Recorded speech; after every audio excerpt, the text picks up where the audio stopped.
What's going on, everybody? It's your boy Jobbers and Goons, and Merry Christmas to all who celebrate. Happy holidays to those who don't. And today we have a really fun sponsored video that we're going to be covering. Now, this video, shout out to Akalon for sponsoring it, is a pretty dope question, which is, what if a D&D player had full max everything, access to all the classes, all the powers you could possibly get as a player? What would happen if that player went against fiction? How far would they get? What kind of threat would they pose to the rest of fiction? Before we get into this, smash the like button. Let's try to get this to 300 likes. That'd be absolutely amazing. If you could go subscribe, we are on the road to 30K, and it'd be dope if you joined Goon Nation. Also, if you love D&Ds, I often run them in my server, and if you guys are a fan of the 5e and whatnot, we can also run those. I usually run homebrews, just in case you're wondering. So definitely join up on the Discord, or you can just join to hang out, talk scaling, talk battles, and all that good stuff. But with that being said, let's get into how strong would a max D&D player be, and how much damage would they do against the rest of fiction. Now, first, let's get a pretty obvious question out of the way. If you allowed homebrews or custom games, D&D pretty much solos anything in fiction. You could literally have a dungeon master decide, hey, we're going to run a game where we kill the one above all in presence from comics. And they can just have players one-shot that. So if we were including homebrews, I would immediately concede you could pretty much solo anything in fiction. Now, we are going to be taking the new era / 5e era of D&D, talking about what you're capable of, what you're scaling to, and what is included in the lore that makes these players so powerful. Let's get into it. So, first we have the cosmology to make up. First of all, there's evidence for the mortal plane or material plane actually being at least infinite 4D, or being capable of containing multiversal structures just within one universe in D&D. On top of this, there are realms beyond that, including the inner planes, upper planes, and astral planes, with the astral plane being abstract ethos and emotion, thoughts, and dreams, and the other planes of the gods essentially being realms where, now they do have statements of being 5D and up, and we do know 60 dimensional regions exist in D&D, but a safe scaling would be the higher planes scaling to about 5D. You can have arguments for outerversal based on how they're described, but in terms of generally, at least 95% of the planes in lore are 5th dimensional in nature. So, and it does refer to geometric structures when referring to dimensions, so we're being fair here. We're not doing some weird hyperbole or underscaling for this, so to speak. This is on point. We're going to run with the assumption of 5 to 6D potency and measurement for the dimensions. Now, with these higher planes, does this mean the player scales to those planes? Well, yes and no. For one, about the strongest we can honestly say a player should be able to 1v1. Really hard to argue the Demogorgon, which has shook the Astral Sea, which can make you at least 5D, but usually that takes a team. On top of this, there are monsters in the guidebook that are demigods in nature, which can literally warp with their presence multiversal structures. So you can at least get 4 to 5D. I wouldn't say anything higher than that, and you don't outright scale to the gods, which seem to be able to go 6th dimensional and beyond. So for our AP durability, we have about 4 to 5, infinite 4 to 5D in terms of what you're capable of.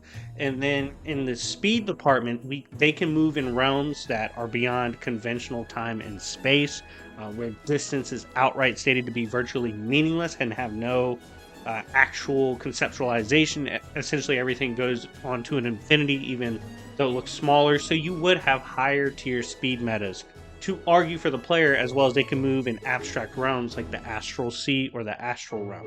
So the speed is also higher than conventional FTL or MFTL, so you have some pretty damn good stats. Now we got the basic stats out the way. Let's talk about what you're actually capable of as a player and what you can draw upon. So with the general safe choice of AP, durability, speed, all that out of the way, What are you capable of as a player within lore for what you're doing? Now, we could talk about this for 10 hours. There's so many spells, so many items, so many different variants, but I'm going to give you a generalized list, and then we're going to get into how dangerous I think you would be. So, if you're fully maxed out, we're allowing all classes to be what you are, as well as obviously we're taking away the turn-based bullshit. Let's look into what you're capable of. You would have hacks and weapons and skills, including, but not limited to, Astral Realm access and attacks. Now, this is important because the Astral Realm is described as a realm beyond conventional standards of physics and things like that. It's abstract in nature, of thoughts and concepts and ethos. Because of that, you could honestly argue this as an outerversal hack. And this is important because the player can access the Astral Realm, attack through the Astral Realm, but not only this, defend themselves in the Astral Realm and take on characters like the Demigorgon that actually shook this realm, which would technically make it outer. So I would say there is some fair arguments to your magic and your abilities sometimes scaling as high as outerversal. You also have time stop and alteration. This essentially allows you to master and manipulate time to an extreme degree, whether replaying events, erasing events entirely, fast forwarding, whatever you want to do with time. If you're a master, maxed out player, you can abuse the shit out of time, which is actually beyond all planes in space. Time works kind of weird in D&D. I think it's interesting, but you can definitely argue some high tier temporal manipulation and abilities. There is also void creation, essentially opening portals to other realms, sucking other characters or enemies in, as well as just straight up essentially making black holes too. There is the wish, which is basically the most broken ability in lore because the wish really varies upon the dungeon master. If you don't know, the dungeon master is basically God. They can decide what's good and not good, what can happen, can't happen within the story. The wish can alter reality, but it can also do anything essentially you want. It's an insane reality warping ability, and technically, the DM can approve anything. So we have realms like the Far Realm, which is basically supposed to be Lovecraftian stand-in lore. Again, shout out my boy Tuck for helping me out with this and helping me find the different entries in 5e data books. These realms are easily argued outerversal, especially because that's completely abstract beyond even abstract realms of dreams and whatnot, and ethos. So to be that level, transcendent to that level, technically you can make a wish of that capacity if the dungeon master would allow it. So I would actually say your reality warping, especially if we take away the turn-based stuff and you just go for it, oh, that shit can get really wicked really fast. You also have teleporting, but not just teleporting in the near vicinity, but also dimension hopping, which makes you incredibly hard to keep down and to stop. You also have farsight, foresight, and precognition, about as advanced a precognition you can get when maxed out, as well as seeing the future, even reading the past and whatnot. You also have elemental magic, spells and attacks of various degrees and potency. You have magical weapons that can harm demigods and monsters that shake the astral realm. Again, this would put these weapons at either infinite 5D or even outerversal, depending on how you scale the astral realm, and depending on how you scale the beast that scale to such. There's also curses and a plethora of offensive and defensive magics, including obviously shields and reversal of magic. There is regeneration and advanced healing, essentially bringing back to life. You're going to be a hard bastard to kill. You basically spam regen and whatnot, because once you get to a certain advancement of magic, all the spells beneath that or at that level become basically spammable. You also have summonings and possession abilities, telepathic mastery, allowing you to telepathically battle basically anyone you run into, as well as using it for more slick events. You also have a mastery of martial arts and all weapons. Pretty much whatever weapon you pick up, you're going to become a god with. You also have the insane luck hacks, just generally turning the tides of battle with pure luck alone and changing events with luck alone. You have the reversal of magic upon attackers, as well as other attacks can be reversed back upon them, basically becoming a massive no-you card. You also have soul hacks and all kinds of defenses against such. You have a mastery of energy based martial arts, actually infusing energy and chi into your strikes, not just conventional martial arts. You have the mastery and a complete capability of both thieving and spying, allowing you to become a master spy, master thief, whatever you need to be in that situation. And you also have a mastery of prepped magic and standard warfare and item usage.